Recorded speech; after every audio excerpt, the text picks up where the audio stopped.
Hey brothers and sisters, welcome back to the Behaviour Revolution and our final summary, just our man and boys reading the summaries. This is our final summary before tomorrow night when the whole group comes together and we discuss it. And who knows where it's going to go when all of us are together and Yahusha's Spirit's there. But as far as the actual text summary goes, we're going to go through this for you and reasonably fast, and we're going to see the whole 22 chapters flash before our eyes. Okay? Got one of the readers here. Let's do it. Do you guys want to say anything before we start? No. Let's do it. Let's do it. Did you want to say anything? No. All right. Do you want to start us off, Hunter? Where? From the beginning. Here. Yep. Here are 22 behavioral summaries taken from 22 of our YouTube video transcripts on each chapter of Revelation. And yes, we studied Revelation backwards to go behind the scenes of this grand book of abstract visions. For more study on these topics, please see our YouTube playlists, weekly scripture studies, and Mark's Quarry Talks with his boys. This is on the website, everybody. That's what we're reading off today, the website. The behavioral context of Revelation 22 for today centers on the urgent transition from a temporal, self-driven life to a supernatural yielded existence. The teaching stresses that we must actively behave the word rather than merely acquiring head knowledge or quoting scriptures. This active behavior is characterized by yielding to Yahusha as the master, which requires the total abandonment of the self, identified as the world's greatest form of idolatry. Instead of being consumed by the temporal distractions of the world, such as making long-term plans, seeking fame, or amassing money, believers are called to access the beyond of the veil reality where Yahusha is the source of life. Practically, this means becoming like the tree of life for others, just as its leaves are for healing. Our behavior should offer remedy, alleviation, and service to those around us by partaking of the river of living water. Our lives should manifest a supernatural, overflowing joy that persists despite the gray and dying world we see with our physical eyes. Because Yahusha is returning very soon and bringing rewards for how we have lived, there is an urgent mandate to stop being fake or besotted by what we see, hear, and touch. Instead, we must enter the narrow gate, allowing Yahusha to seal our minds and govern our every action, from how we speak and dress to how we eat. Ultimately, our behavior today serves as proof of our belonging to its bride as we move away from the dogs who love deception and toward the light of the eternal city. So that was 22. You boys weren't here for 22, but that's what we discussed. Brandon? You want to go on, mate? Yeah. According to the teaching, Revelation 21 is not a spooky or literal vision of a physical city, but a present spiritual reality and a new arrangement for those following Yahusha. This arrangement is defined as a mental disposition and a contract where Yahusha dwells with his people as their Alahim. The core of this teaching focuses on the immediate behavioral requirement to overcome, which is described as proactive and aggressive internal battle. To overcome means to hammer, beat down, and invade the fleshly nature, specifically by policing one's own thoughts to stop Satan's evil worldly behaviors from manifesting. The teaching highlights that many are currently sucking off the feelings of others or playing at their belief rather than excelling in this fight. To walk in the authority of Yahusha, one must confront and deny internal cycles of depression, anger, hurt, and self-importance. True greatness in this kingdom is found in the least requiring the hard work of denying the self, practicing humility, and abandoning pathetic behaviors like seeking sympathy or overthinking. The transcript warns that if a person refuses to change and repeatedly fails to overcome the same habits, they risk being cut off like a useless, fruitless branch. Today, the focus is on a total mental shift, confronting the airwaves of worldly attraction and choosing the water of the Word to give life and deliverance. By overcoming these internal and worldly weights now, the believer moves into the promise where Yahusha as Alahim wipes away every tear and removes the pain of former things, replacing them with a trustworthy and true reality. Do you want to read that? Yeah. One of the things we noticed going through the first two chapters, 21 and 22, was that everything that's coming is real and permanent, and everything we live in now is corrupt. It's going to fade away. It's crumbling. Yeah? There's temporal and there's permanent. And so we're constantly getting distracted by what is temporal, aren't we? Yeah. Stopping us from getting in there, sowing seeds and going for what is permanent. That was a big thing. You want to go on, Hunter? Or you want me to read? Do you want to? I have a bit, mate. The teaching of Revelation 20 provides a sobering behavioural context for believers today, emphasising that every human life is a recorded vessel of conduct. The core message is that no one gets away with anything. Every secret thought, word, attitude and deed is being recorded in the books. Did you know that? Being recorded in the books for a final accounting. For those living now, the goal is to be part of the first resurrection, the resurrection of the bride, which is reserved for those who enter through the narrow gate and receive the name of Yahusha, repenting to his word, being cleansed in his blood and baptized in his spirit and fire. This spiritual deliverance isn't a static event, but a continuous walk. That's why we've got to go through the vein. And in the video, it suggests that Yahusha won't let you simply stop once you've started. Behaviourally, this means dealing with thoughts and attitudes through Yahusha in the here and now, being willing to say sorry, refusing to be hard-hearted. While the rest of the dead, the nations like Gog and Magog, must face the great white throne to be judged by their works and potentially face the second death in the lake of fire, the bride is moving by love rather than fear.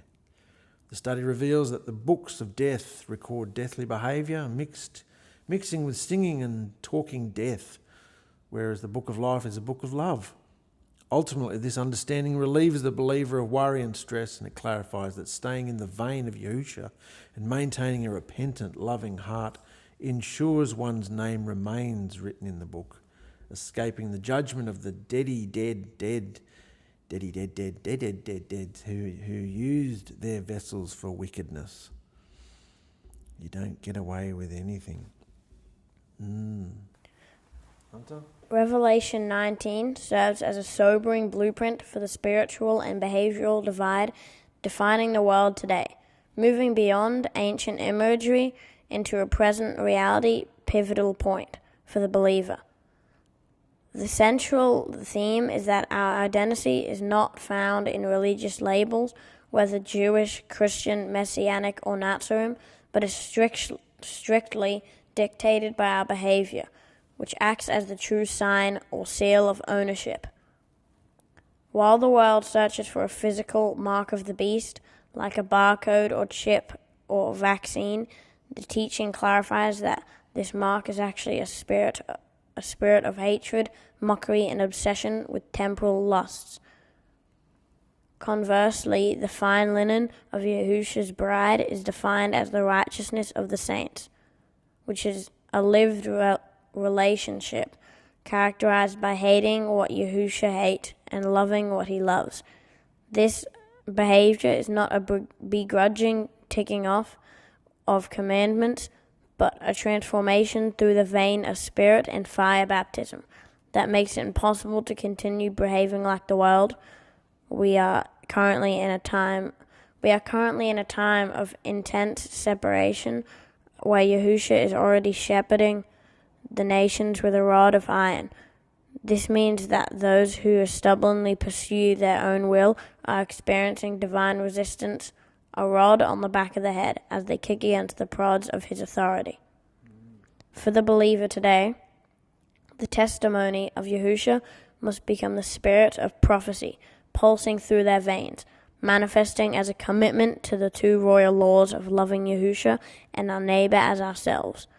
This behavioral context warns us to be wary of the deceptions of the great whore, who seeks to switch the covenants and draw people back into a fleshly, wealth-driven system. The whore, identified as the spirit behind the corrupt religious systems and the physical nation of Israel, is busy preparing a counterfeit divine return involving prefabricated temples and fake glory, while the world is led astray by these malicious prophets and man-made doctrines like the Trinity. The true bride is called to a forceful redirection of worship toward Alahim alone. We are reminded that Yahusha, the warrior king on the white horse, is not coming back as a sacrifice, but as a savage lion whose robes are stained from the bloodbath of those who spat in his face. Therefore, the behavioral urgency for us today is to ensure our temple is possessed by Yahusha, evidenced by a life of praise, purity, and the express image of his character, lest we be found among those gathered for the blood feast for the birds, when the final judgment of the nations is executed by the word of his sword, the sword of his word. So that is how you can see if someone's temple is sold over and possessed by Yahusha. Praise, purity, and the express image of Yahusha. The behaviour of Yahusha is coming through them, the light, isn't it? Yeah. In the context of Revelation 18, the fall of Babylon the Great is presented not merely as a distant historical or physical event, but as a direct confrontation with a global program system of behaviors and protocols that has existed since the time of Nimrod. For us today, the teaching emphasizes that this system, the whore, identified as Israel and the Jews, has extended its tentacles into every facet of modern life, including banking, media, and politics, to control the world through righteous living and delicacies. That should be riotous living. They're not righteous. Riotous. The behavioral context for the people of Yahusha is centered on the urgent command to come out of her. This means more than a physical relocation. It is a spiritual and psychological exit from a mindset that worships the self. The abomination of desolation is defined as Satan seated in the set-apart place of the heart, deceiving individuals into behaving as their own Alahim.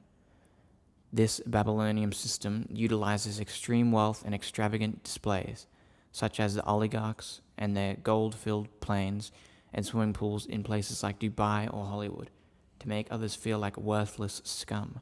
To truly come out, one must reach a state where they are no longer stirred up, fussed, or hankering after these worldly displays of jewelry, cars, and rings. We are warned that Yahusha, who was known as Yahuwah in the Old Testament historical timeline before putting on flesh to become man, will not be mocked. The judgment will be instantaneous, moving from 1 day to 1 hour, symbolized by a great milestone being cast into the sea to show that this system of sorceries will be found no more. For the believer, the focus is on shedding the program reactions and protocols learned from birth that mirror the world's values. When the judgment falls, the industry, music, and voice of the bridegroom and bride will cease, signifying that the time to repent has passed.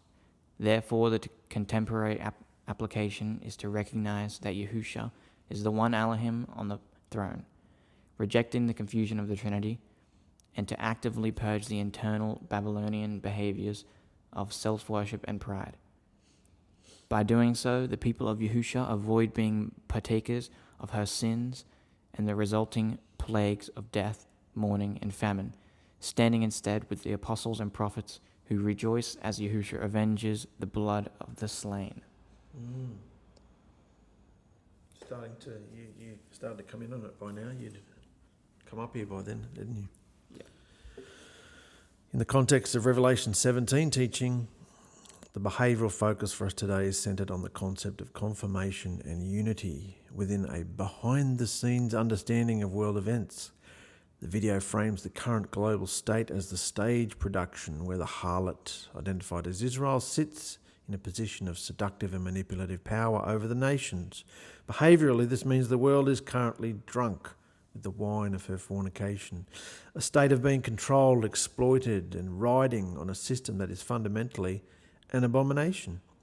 For the believer, the primary behavioural requirement is to confirm this truth within themselves. That's your main job, to confirm this truth within yourself. This confirmation is not just an intellectual agreement, but a spiritual anchor that prevents one from being a vessel used by the harlot's mindset. Without this internal confirmation, like facing what you see, a person has no power over the flooding of the mind that the system uses to control the waters, which is the multitudes of peoples. Makes sense, doesn't it? The teaching suggests that we must view the current love-hate relationship between world powers and the great city Jerusalem with clarity. The behaviour of the nations worshipping the city for financial and media influence while simultaneously harbouring deep hatred for it is a precursor to the final act of the stage show. As the 10 kings, the horns, eventually realise they've been ripped off and turn to devour the harlot, the believer must remain steadfast in their commitment to Yahusha. Serving and worshipping Yahusha today requires a specific type of behaviour, one that is confirmed about conduct, expectation and loyalty. This unity amongst believers creates an environment of friendliness, love and kindness, standing in stark contrast to the backlash and confusion of the world system. Furthermore, the teaching emphasises that once you confirm the truth about the harlot and the beast, you must expect trials. These trials come from the beastly mindset to test if you will stand on your word. Stand on his word. The behavioural goal is to remain chosen and faithful alongside Yahusha, who is the master of masters. By recognising that the harlot, Israel, is the great city ruling over the kings of the earth, a believer can navigate the world without being deceived by the deceptive voice of God coming from a corrupt system. Ultimately, the behaviour of a true follower is marked by a refusal to be controlled by the secret mystery Babylon and a total reliance on the authority of Yahusha as the entire world system heads towards its programmed destruction. Revelation 16 is not a distant, symbolic future. It is the final unfolding of Yahusha's righteous judgment against a world mesmerized by the strong delusion. As we go behind the scenes of this production, we see that the 7 bowls of wrath are the direct repayment for a global system built on blood, idolatry, and the worship of the false prophet and anti-Messiah, Jesus Christ. While the world is spoon-fed a political and religious Jesus through the hall in Jerusalem, the true behavioral context for us today is one of extreme urgency and radical separation. We are currently witnessing the drying of the Euphrates and the release of frog-like demonic spirits, creepy, slimy influences that use lust, fear, and religious tradition to draw the nations into a false temple of peace. This Jesus spirit is a man-made idol, a mixture of iron and clay designed to deceive Christians, Jews, and Muslims into bowing to a global government to survive this. To survive this, our worship cannot be a religious ritual. It must be a behavioral revolution. The warning in the midst of these plagues, "Behold, I come as a thief in the night," is direct command to guard our behavioral garments. To be found naked is to be found with unrighteous conduct, still standing at the gate arguing over names and commandments while refusing to become a new creature in Yahusha. Guarding your garment means severing the emotional cord with the darkness, with the world's doom and gloom. Media and rejecting the whore's narrative, it means recognizing that the darkness of the 5th bowl is already manifesting as a suicidal depression and spiritual blindness in those who refuse the truth. Our behavior from morning to night is our true worship. We must move we must move and rejoicing while We must move beyond mere knowledge. we must move beyond mere knowledge and the needle in a haystack of religious study to a state of active watching and rejoicing, while the inhabitants of the earth blaspheme Alahim and gnaw their tongues in agony, homes Because of their agony malignity. because of their malignant sores and the scorching heat. The overcomers must have light in their homes. We are called to be the ones who see through the trickery of the red heifer and the pilgrim's road, speaking the truth fearlessly as the world prepares for its final rendezvous at 𝗪𝗪𝗏. The door for repentance is closing. If your behavior does not reflect the living words of Yahusha now, you will be swept away in the seventh bowl. When the great earthquake levels the cities of the nations and the islands flee away, we must stay awake and focus on the task at hand, living as transformed beings ready for Yahusha's return.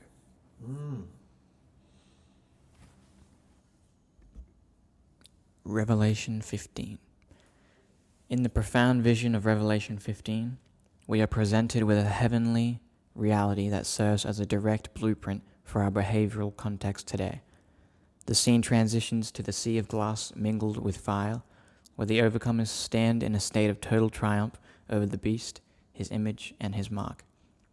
This is not merely a future event, it is a call for us to move beyond intellectual knowledge and enter a supernatural state of stability and joy.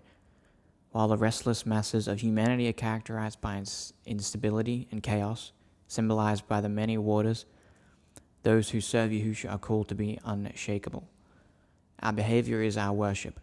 The harps held by those on the sea of glass represent a life of obedience and praise that remains constant even under the great pressure of the current world. To stand in that place of victory, we must actively overcome the beast system by rejecting its wicked ways and its number, choosing instead to be animated and energetic in our belief. A critical aspect of our behavior today involves the rejection of murmuring and complaints. Drawing from the shadow of Numbers 16, the teaching warns that bitching, whinging, complaining, grumbling, and anger is a form of disobedience that Yahusha finds unacceptable. Instead of being obstinate in words, we are instructed to recognize that singular kindness of Yahusha, the singular kindness of Yahusha. This kindness is not just a feeling, but a divine attribute of warmth, patience, and unselfish concern that he feels for each of us. When we truly understand that he alone is kind, our behavior shifts from fearful religious observance to a screaming celebration of his works. Furthermore, we must recognize the urgency of the closed door. As the 7 Malachim messengers emerged from the Mishkan, temple dwelling place, dressed in pure, dazzling white linen, the temple fills with smoke, signaling that the time for meditation has paused, while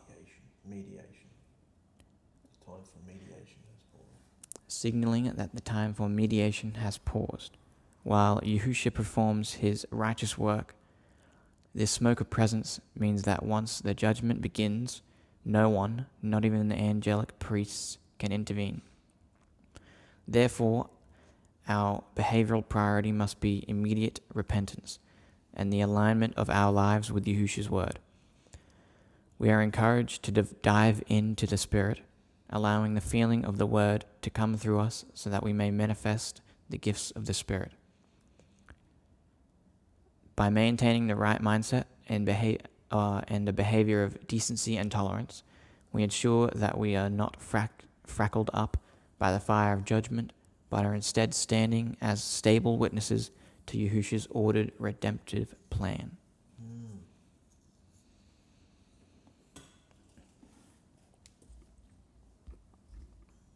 Revelation 14 serves as a vital blueprint for the behavioural conduct required of those who seek to stand with Yahusha on Mount Zion. The core of this teaching is the restoration of kabod, which demands that we give the Messiah the full weight of authority within our minds and hearts. This is not a passive belief, but an active daily discipline of ensuring that Yahusha remains firmly seated on the internal throne. To dethrone him is to invite the state of Ichabod, where the glory departs and the mind becomes a playground for crap, lies, and the filth of worldly pressure. The 144,000 are defined by their spiritual innocence. They are virgins because they refuse to be defiled by the deceptive system of the world or the wine of false traditions. They carry no guile or falsehood in their mouths, meaning they have abandoned the habit of making excuses and shifting blame.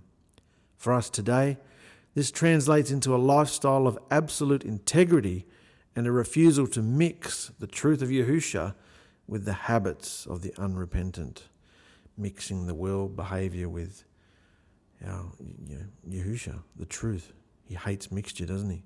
The practical application of this behaviour is found in the 3 essential rules: not taking the world's rebellion personally from others, letting them have their arguments and pride without engaging and arguing, and maintaining total honesty by not making excuses which are lies. The 3 rules act as a shield against the great pressure of living in a society obsessed with the image of the beast. We are warned that the current world is a bad harvest of weeds and corrupt vines that are already marked for the great winepress of wrath. This judgment is described in gruesome detail, not to cause terror, but to show the severity of Yahusha's return. He is not coming as a passive figure, but as a king wearing a golden crown, ready to tread the winepress of fury until the blood of the disobedient reaches the bridles of the horses. Knowing this, our behaviour must be one of reverent awe and rejoicing fear. We are called to be the first fruits, a company of people who behave with such purity and respect that we are fit to approach the Master. By giving him kabod now, we endure the external friction and pressure of this age, knowing that those who die in Yahusha find rest from their labours, while those who bow to the beast find no rest day or night. Ultimately, Revelation 14 is a call to be genuine and spiritually discerned, recognising that Yahusha is the one we serve and worship today, and it is his heavy presence alone that secures our victory. It's brilliant stuff that came out. As I said yesterday, I'd never heard any of this stuff going through Revelation before. Amazing, isn't it? Yeah. 13. We up to 13? Yeah, but it says 12 down there. The behavioral context of Revelation 13 for the set-apart ones today is not centered on a future fear, but on a present high-stakes battle on the mind and spirit. We are currently living through the final 42 months of a system defined by programmed behavior, designed to pull humanity into a state of spiritual insanity.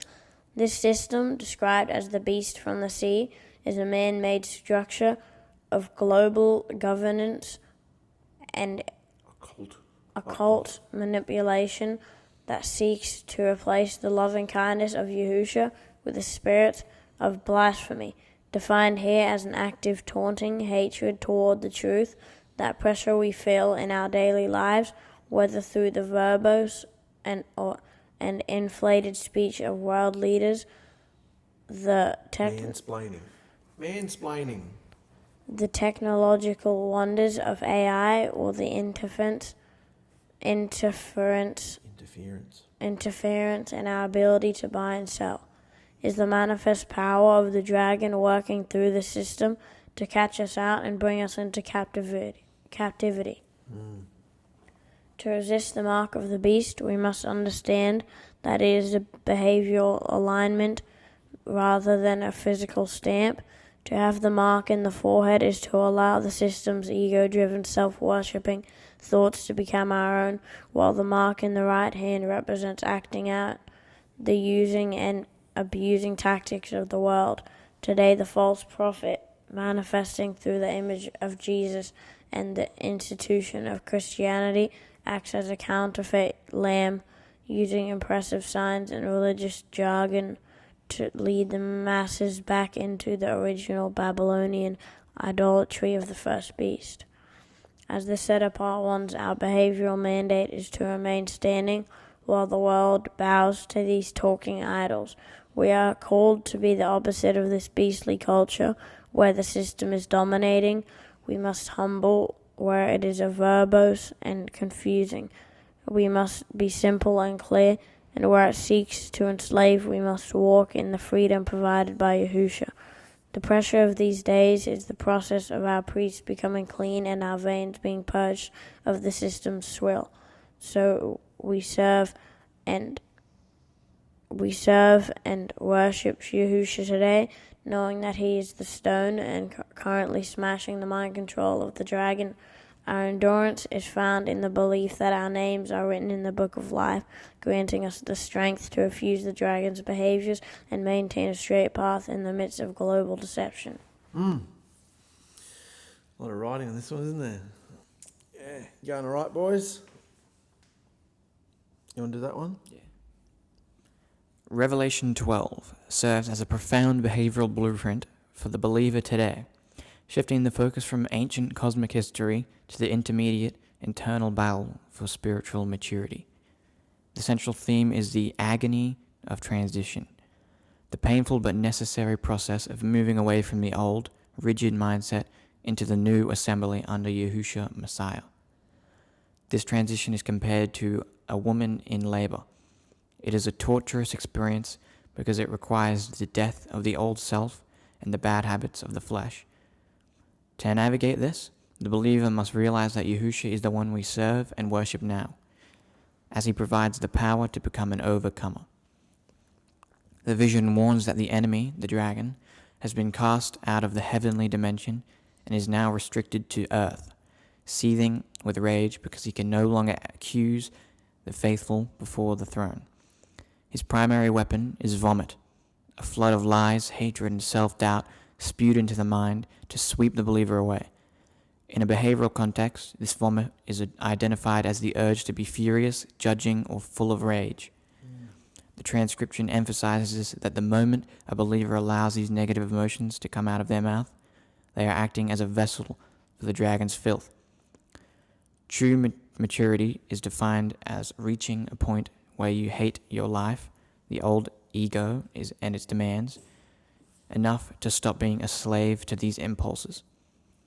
To find safety, the assembly must flee to the wilderness, a spiritual state of protection where we are clothed in the light of the sun and the glory of the Creator. This makes the believer invisible to the dragon's direct control. Victory in this wilderness is achieved through the blood of the Lamb and the witness of the mouth. This requires a proactive, aggressive stance. When a destructive thought or temptation arises, the believer must not simply ignore it, but attack and invade it, striking it down with the truth of who Yahusha is. Ultimately, the behavioral goal is to transition from the letter of the law into the 2 commandments of love.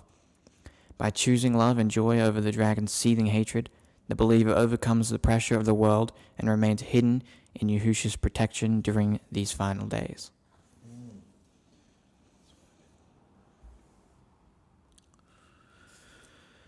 In the profound context of Revelation 11, the measurement of the temple serves as a direct mandate for our personal behaviour and spiritual alignment today.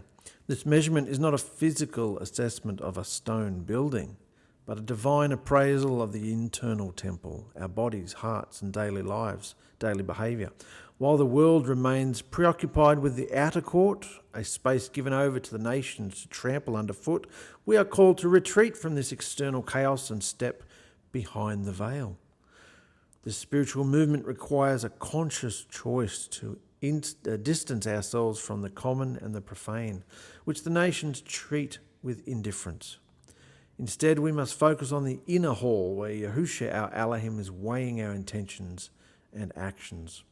The core of our behaviour today must be rooted in the realisation that the 2 witnesses, the word of Yahusha and his spirit of prophecy, are not distant historical figures, but living, active forces meant to govern our lives. Although we live in a global system that mirrors the wickedness of Sodom and Egypt, where the word is effectively silenced, mocked and killed in public discourse, our responsibility is to keep that word alive within us. When the world celebrates its perceived freedom from the torment of moral conviction and divine truth, we must remain unswayed by their revelry. Our conduct, behaviour, should reflect the sobriety of those who know the truth is merely suppressed. Our conduct should reflect the sobriety of those who know that the truth is merely suppressed, not defeated. Because we are currently living within the timeline of the second woe, witnessing global destruction and the trampling of sacred values, our behavioural response must be one of constant connection to Yahusha. We are serving and worshipping him as the reigning King and the Almighty, who is currently reclaimed his power. This means moving beyond the empty ritual religious of the outer court and engaging in a direct two-way conversation with him. By internalising his word and being led by the Spirit, we become the vessels where the truth remains standing, even when the rest of the world considers it dead. Ultimately, our behaviour is the evidence of our measurement.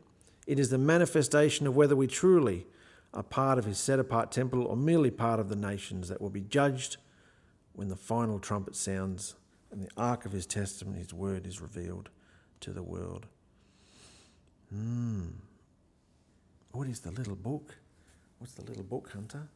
The revelation provided in chapter 10 serves as a powerful call to spiritual alertness, shifting our focus from historical study to an active behavioral reality for today. This passage introduces a mighty messenger identified as Yahusha, whose immense stature, standing on both sea and land, demonstrates his absolute authority over all creation. For us today, this establishes a vital behavioral context. We are to serve and worship Yahusha as the one who holds total power in this current timeline. His oath, sworn by the Eternal, declares that there shall be delay no longer, signaling that we have moved past the era of waiting and into a season of immediate divine action. We must behave as a people who understand that the mystery of the old ways, rituals, physical temples, and legal loopholes has ended. Instead, our daily conduct must reflect the reality that Yahusha now dwells within us. Our bodies are the true temple, and our lives must be governed by his direct voice rather than external traditions. The command to eat the book provides a profound template for how we are to process the truth in these final times. To eat the word means to internalize it fully, allowing it to become part of our being. While this brings the sweetness of blessing and divine connection, it also brings a bitterness in the belly, a sober, heavy realization of the judgments coming up upon a disobedient earth. Behaviorally, this means we cannot be casual or lukewarm. We must carry the weight of the three woes with a sense of urgency. As the second woe, demonic darkness, escalates around us, our role is to participate in the reviving of the word. We are called to prophesy again, meaning our speech and actions must boldly declare the King's truth to a world in turmoil. Because time is short and the seventh messenger is sounding, our behavior must shift from being spectators of religion to being active vessels of the Spirit. We are encouraged to stop trying to navigate life through natural flesh or human effort, which leads only to distress, and instead let the Word do the work through us. By acknowledging that the end-time sequence is already in motion, we are empowered to stand firm, recognizing that the current global disasters are signs that the final victory of the reign of Alahim is at hand. Good, mate. Revelation 9. In the spiritual teaching of Revelation 9, the sounding of the fifth and sixth trumpets signals a shift from natural judgments to a profound supernatural war that dictates our behavioral context today. Under the absolute authority of Yahusha, the only one to be served and worshipped in this timeline, the abyss is opened, releasing a spiritual smoke that represents blinding delusions and the suffocating doctrines of demons. This smoke is not a distant threat, but a modern reality that brings about spiritual blindness in those who allow it to enter their minds. Out of the smoke emerge locust scorpions, demons, spirits whose power lies in their tails. This sting symbolizes false teachers and prophets who pervert the truth, causing such mental and spiritual torment that men will seek death to escape their own thoughts. These spirits are described as counterfeits of the heavenly, possessing the faces of men and the hair of women, to allure and deceive, while their lion-like teeth devour the peace of those without the seal of Yahusha Alahim. For us today, the teaching reveals that these visionary creatures manifest in the natural realm as plagues. These are not merely physical diseases, but spiritual epidemics of fear, worry, and lawlessness that manifest when we listen to the tale of the serpent. The release of the 200 million horsemen, demons under the king of destruction, Abaddon, intensifies this reality, using fire, smoke, and sulfur to kill the spiritual life of a third of mankind. The behavioral warning is clear. Despite these plagues, the world remains unrepentant, clinging to the works of their hands, such as drug sorceries, harlotry, and the worship of lifeless idols like gold, silver, and stone. We see this today in the arrogance and ego of a society that refuses to humble itself before Yahusha, choosing instead to remain loose and lawless. To survive this completely mad society, we must function as true repenters. This requires a total disgust for our old ways and a constant comparison of our thoughts against the life and lessons of Yahusha. Behavioral victory is found in arresting every thought, the moment it enters the mind, ensuring that we are not bitten by the lies of the airwaves. We must prioritize the voice of Yahusha, who communicates with us all day over the big ugly heads of distraction and chaos that attempt to pull us away from our service to Him. By maintaining this private, personal relationship and seeking out the truth hidden in His Word, we stay clean and protected from the plagues. The choice is binary. We either humble ourselves in total obedience to Yahusha, or we succumb to the suffocating smoke and torment of an unrepentant heart. We're getting there. Getting there. In the context of Revelation 8, the opening of the seventh seal by Yahusha serves as a profound behavioural blueprint for the set-apart ones living in the current timeline. The teaching reveals that the half hour of silence in heaven is a call to heightened spiritual alertness, transitioning us from passive observation into active, fiery communication with the Messiah. The central focus for us today is the realization that Revelation 8 is entirely about the power of prayer, which is likened to incense at the golden altar.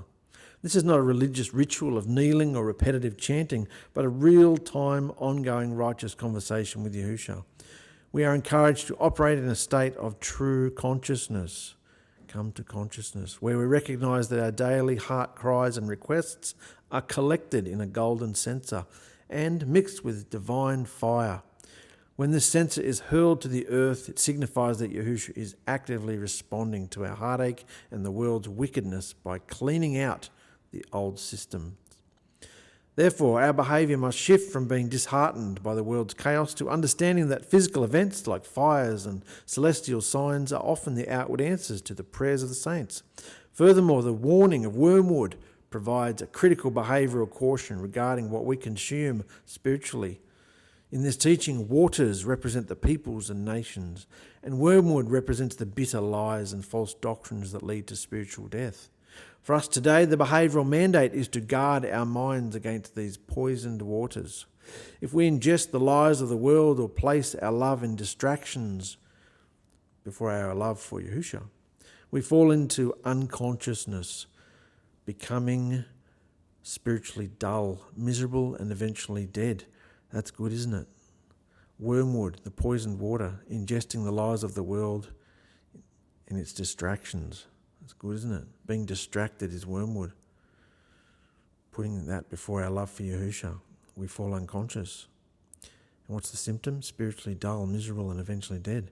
The appearance of the eagle crying woe serves as a final wake-up call to stay awake and ready as the final 3.5 years of prophecy activate.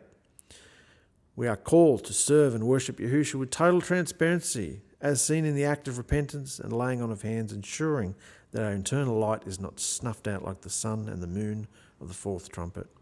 By maintaining direct, constant access to Yahushua, we move from the unconscious state of the inhabitants of the earth into the conscious flow of the set-apart ones, walking in the joy of his endless magnificence despite the gathering darkness.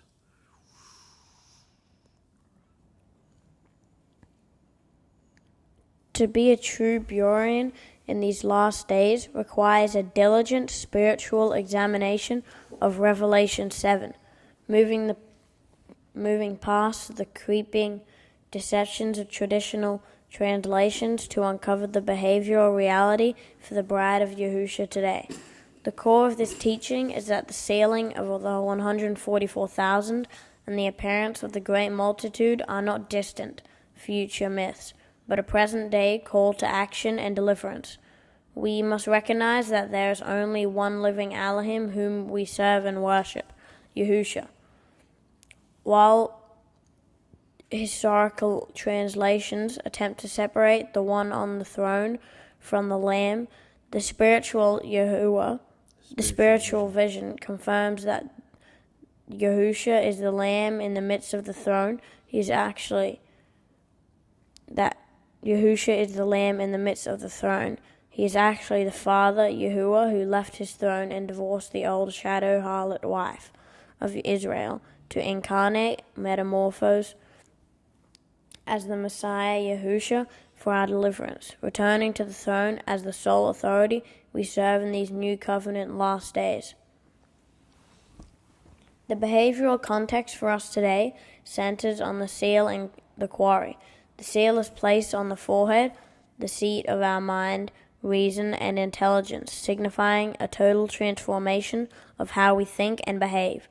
To be sealed is to be marked as Yahusha's private property, granted divine protection from the winds of destruction that are currently being held back by 4 messengers. However, this sealing is not a passive event. It is reserved for those who have been through the quarry of life, where the flesh is dealt with and the spirit is refined.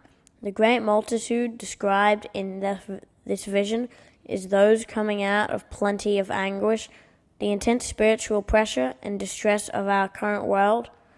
They have not merely known the name of Yahushua, but have actively washed their garments in his blood, which is the process of genuine repentance and overcoming. For the believer today, our behavior must reflect this reality. We do not look back to the shadows of the old Israel, such as physical feasts or Sabbaths, but instead embody the attributes of the tribes as a spiritual temple. We are called to serve him day and night in the spiritual main hall, accessing heavenly places while we are still in the wilderness. Our conduct is defined by the 2 royal laws of love, knowing that Yahushua has spread his tent over us. While the world faces the heat of judgment, the sealed bride is sustained by the living waters of spiritual presence that ensures we do not hunger or thirst for worldly things.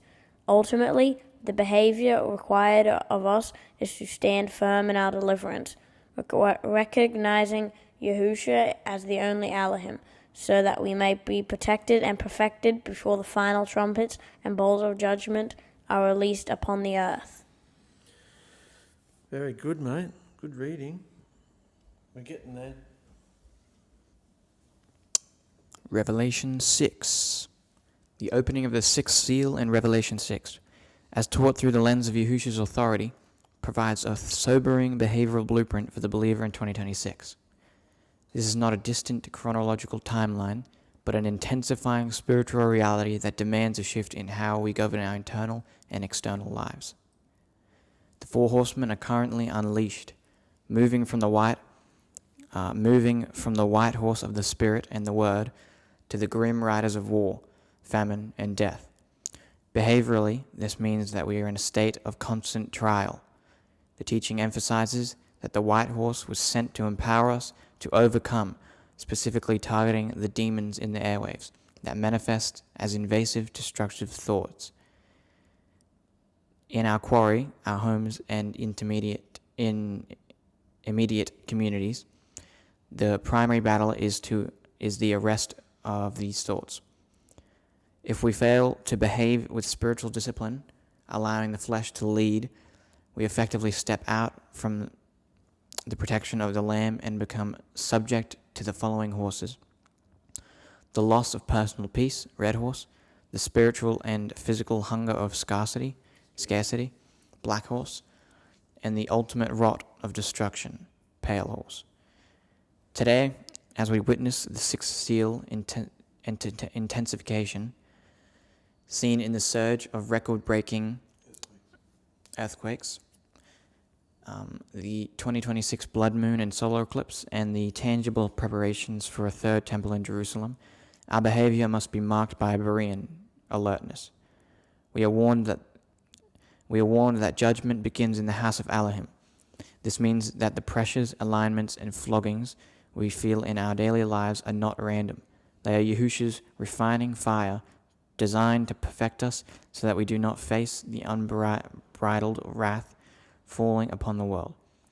While the kings of the earth and those following false religious systems, such as the pursuit of animal sacrifices via the red heifers, prepare physical bunkers and underground bases to hide from the impending cosmic shake, the believer's bunker must be the spiritual wilderness of Yahusha. We are called to reject the false prophet spirit of external religious rituals and instead focus on the victory of the word. To stand in 2026, to recognize that the rolling up of the sky is imminent. Therefore, our conduct must reflect a people already living under the government of the Lamb, treating every thought as a battlefield and every trial as a necessary purification before the sky recedes and the face of Him on the throne is revealed.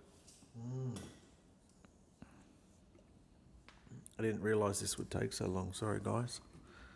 This is why we're not doing this one tomorrow night. It's a bit long. Revelation 5. In the profound vision of Revelation 5, we witness a celestial turning point that redefines our spiritual behaviour and focus in 2026. The scene opens with a crisis of worthiness. Yahuah Alahim, dwelling as pure spirit in unapproachable light, holds a seven-sealed scroll that no man, angel or created being is capable of opening. The transition begins when Yahusha, the divine human being, steps forward as both the Lion of the tribe of Judah and the slaughtered Lamb. His appearance in the midst of the throne signals a massive shift in the heavenly administration. He is not merely a representative, but the manifested presence of Alahim on the throne. The behavioural context for us today is found in the immediate, radical response of the 24 elders and the 4 living creatures. The moment Yahusha takes the scroll, they throw down their golden bowls of incense and harps, symbols of the Mosaic and Davidic religious systems, abandoning these shadows with enthusiasm. This act proves that the ritual strictness and religious crap of the Old Covenant were a burden of slavery that is no longer required. So for the believer today, this means a total departure from the madness of seeking Yahuah through outdated historic timelines or religious burdens. Because it is strictly illegal to bow to anyone who is not Alahim, the prostration of the heavenly hosts before the Lamb is the ultimate proof that Yahusha is the one we serve and worship now. He is the one receiving majestic splendour and dominion, and He is the one whose hand is actively moving in our world today. To remain awake, conscious, in these last days is to recognise that Yahusha has been transposed into the seat of all authority. Our behaviour should mirror the elders, a joyful abandonment of religious tradition in favour of a direct, face-to-face surrender to the Lamb. We are no longer slaves to a distant spirit, but are kings and priests under the authority of the worthy one who bought us with His blood. By focusing our worship exclusively on Yahusha, we align ourselves with the current heavenly reality, moving past the confusion of man-made imagery to embrace the truth that the Lamb is everything. You're up, mate. Number 4. The heavenly vision of Revelation 4 and 5 reveals a seismic shift in the spiritual timeline. moving from the old covenant majesty of Yahuah to the supreme authority of Yahusha Alahim. While Yahuah is initially seen on the throne, surrounded by majestic light, rainbow auras, and the constant set-apart cries of the four living creatures, the arrival of the Lamb, Yahusha, changes everything. The heavenly host, recognizing that Yahuah had transformed into the form of the Lamb to solve the problem of sin, immediately abandoned their old forms of worship. They threw down their crowns, harps, and incense bowls, signifying that the religious rituals, temple ordinances, and bells and smells of the old system are now obsolete. For us today, the behavioral context of this vision is a call to a total metamorphosis. We are taught that the old covenant is not spiritual. It was merely a signpost leading to the blood sacrifice of the Lamb. Therefore, true worship is no longer found in religious ceremonies or keeping old traditions, but in our obedient behavior and the transformation of our minds. Yep. To follow Yahusha today is to enter a transformation center, where the old man must die so a new creation can emerge. This behavioral shift requires us to move beyond idolatry and the man-made religious mindsets that focus on the past. Pure worship is now defined as living with loving kindness, pleasantness, and a refusal to hold records of wrongs against one another. We are urged to pick things out of our minds, rejecting the judgmental thoughts and fleshly desires that the evil one uses to take our crowns. Just as the elders realized that their crowns and rituals were worthless in the presence of the Lamb, we must realize that our own efforts and religious experts cannot deliver us. Our behavior is in the quarry of daily life must reflect the majestic splendor of Yahusha. By practicing constant obedience and focusing entirely on the Lamb, we participate in a spiritual transition that replaces dead ritual with a living, active relationship. This transformation is essential because only those who change their behavior and are delivered from the power of sin can be claimed by Yahusha, receiving his name on their foreheads and securing their place in the New Jerusalem. That was amazing, all that. In the context of Revelation 3, the message from Yahusha is a direct and confronting assessment of our behavior today, stripping away the comfort of religious titles to reveal our true spiritual standing. The core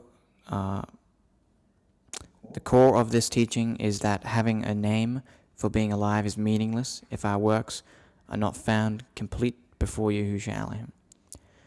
We are warned that spiritual complacency is a form of death. To believe we are rich and in need of nothing while remaining lukewarm is a delusion that leads Yahusha to vomit us out of his mouth. For us today, the behavioral context is one of active spiritual warfare, centered on the concept of overcoming. To be a conqueror, we must use the hammer of the word to strike down the self, the persistent desire to live our own agenda on our own day and our own comfort. This is a violent internal battle against self-adoration that seeks to replace the total adoration of Yahusha. We are commanded to wake up and strengthen what remains, recognizing that the world is a pressure cooker of seduction designed to test our endurance. This hour of trial is personal. It is the moment we choose whether to guard the seed of the word or to let demonic forces steal our crown. Behaviorally, we must transition from being lukewarm to being on fire, which requires buying gold refined in the fire through the endurance of trials and the acceptance of Yahusha's discipline.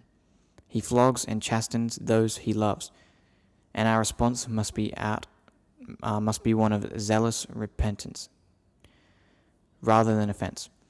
We are told to anoint our eyes with healing oil so that we can see our own wretchedness and nakedness, allowing us to put on the white garments of pure behavior. The invitation is deeply intimate. Yahusha stands at the door of our hearts, knocking. If we hear his voice and open the door, we enter a state of constant fellowship, where we dine with him. moving from the outside distractions of the world into the safety of His presence.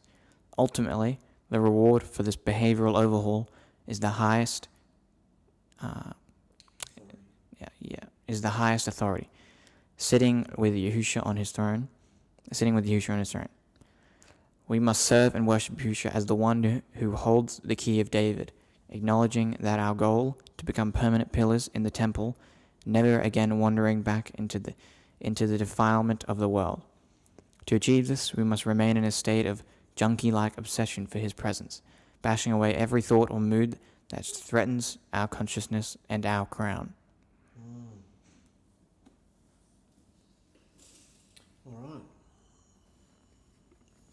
In the context of Revelation 2, the messages to the assemblies serves as a sharp behavioural mirror for us today, moving far beyond historical letters to become a direct confrontation of our current spiritual state. Yahusha Alahim walks among the golden lampstands with the eyes like flaming fire, not to observe our rituals, religious rituals, but to search our kidneys and hearts for genuine, unfiltered reality. The primary warning for the modern believer is seen in Ephesus. We may possess a high level of discernment, testing those who claim to be emissaries and finding them liars, yet still be in a state of terminal decline because we have left our first love. This isn't just a loss of emotion. It is a behavioural drift where the journey and the work replace the raw, enthusiastic connection we once had with Yahusha. To ignore this is to risk the removal of our lampstand, the loss of His actual presence within our personal and collective quarry. The behavioural context of our era is further threatened by the doctrines of the Nicolaitans, the Balaam and Jezebel, which represent the creeping erosion of our spiritual defences.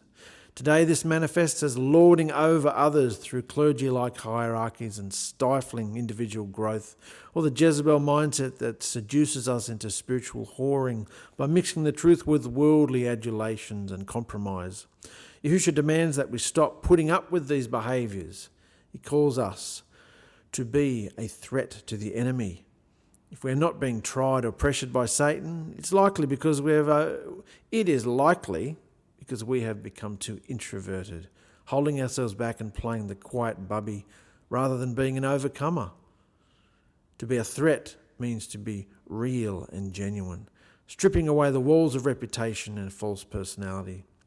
And when the two-edged sword of Yahusha's word enters the assembly today, it brings out manifestations of anger, guilt, and retaliation. These are not signs of failure, but invitations to repent.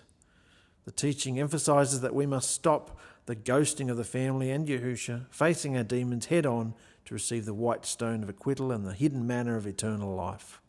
By guarding His works until the end and returning to our first love, we transition from being passive observers to becoming kings and priests who rule over the potter's vessel of our own flesh and worldly influences. The call is urgent. Recognise where you have fallen, stop acting falsely, and become a conqueror who is no longer harmed by the second death. I just spat on your head. Last one, Hunter. Take us home, mate. In the context of our behavior today, Revelation 1 reveals that we serve and worship Yahusha Messiah, the divine Alahim who transitioned from the throne into flesh to complete a journey of deliverance. This unveiling establishes that Yahusha is the utterance of Yahuah Alahim, and the supreme high priest who now stands in the midst of His assemblies, or quarries. For the believer, the behavioral requirement is one of total self-abasement and humility. Just as John fell at His feet as though dead, we must be dead to the world and our own motives to truly receive His revelation. Yahusha's eyes are described as flaming fire, piercing through external religious acts to examine our secret thoughts, words, and behaviors. This divine scrutiny demands that we live in a state of constant refinement, acknowledging that His feet of burnished brass represent a holy judgment against all sin and disobedience.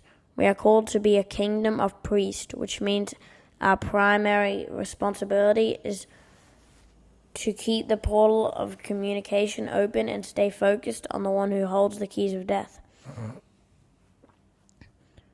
Because Yahusha is the firstborn from the dead and the only one we serve in this current age, our conduct must reflect a commitment to follow the path he traveled.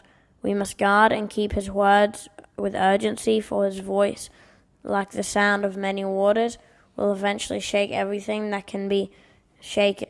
Ultimately, our behavior today must align with the truth that Yahusha has finished his victorious journey, and we must pick up our stake and follow him with absolute loyalty, rejecting the dissensions of a confused world. You go on, Brandon.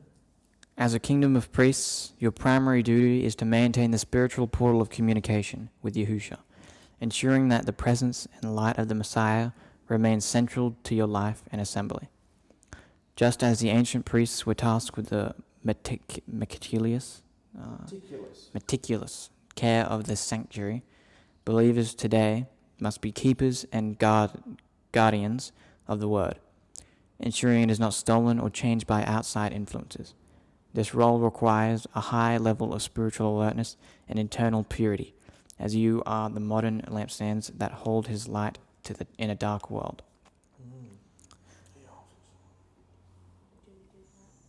The duties of the priestly calling: maintaining the presence. Priests must keep the ark of his presence active within their own lives through constant communication and submission to Yahusha. Refining the quarry: you are responsible for the order of your local assembly, ensuring that lukewarmness, idolatry and immorality are purged before the final fire of judgment arrives. Total abasement: functioning as a priest requires being dead to self, as the revelation of Yahusha is only given to those who operate in total humility. Following the journey: just as the high priest moved through the sanctuary, you must follow the path Yahusha travelled, being a co-sharer in his pressure and sufferings. The priesthood is not a passive title, but an active service of guarding what is written. By doing so, you ensure that when the Son of Adam examines your motives with his eyes of flaming fire, he finds a faithful servant standing in his righteousness. Wow. That was... whew, got a headache? Got a bit of a headache after that. Yeah. Don't type anything in there. Yeah. Oh, you need a mic if you're going to talk. What do you think you've seen differently going through it backwards? Oh. What have I seen going through it backwards? It's forced my mind to break out of the following it in a chronological order and just seeing it as abstract random visions.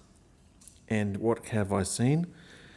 I've seen the complete wretchedness and filthiness and control freak of me in my own life. That's what I've seen. And when you start to take hands off everything, you just see the miracle of Yahusha moving.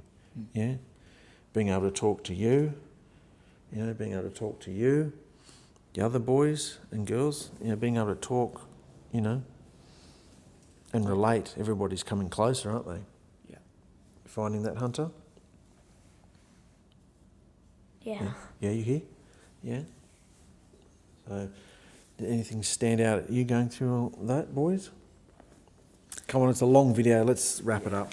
It was eye-opening to see. It really helped me see how the world is today, telling us about what is going to happen and seeing that it's actually happening. It's crazy. Yeah. Helps you not get caught up in it. Yeah. How about you, Hunter? You want to wrap something up? Say anything? It shows us more things. Yeah. What's it shown you? Like how they were worshipping Yahuah, and then when the Lamb came and they recognized who it was, they all threw it down to worship the real Alahim. So we do the same thing. We throw down everything that's useless. Not only old shadows and worship old carcass crap that we're into, religious crap, we throw down our works of the flesh. We only want to do things that he tells us to do, yeah? We don't want to get distracted, yeah? So it'll be very interesting tomorrow night, our final conversation with the quarry, the assembly, and you can see why I didn't want to present this one, because it's too long. It's going to be very, very broken down for tomorrow night.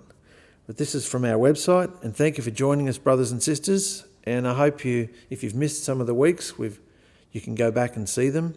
We've discussed them as a group, and we've discussed them, Brandon and I, or Micah, or Hunter and I, and now we've summarised them.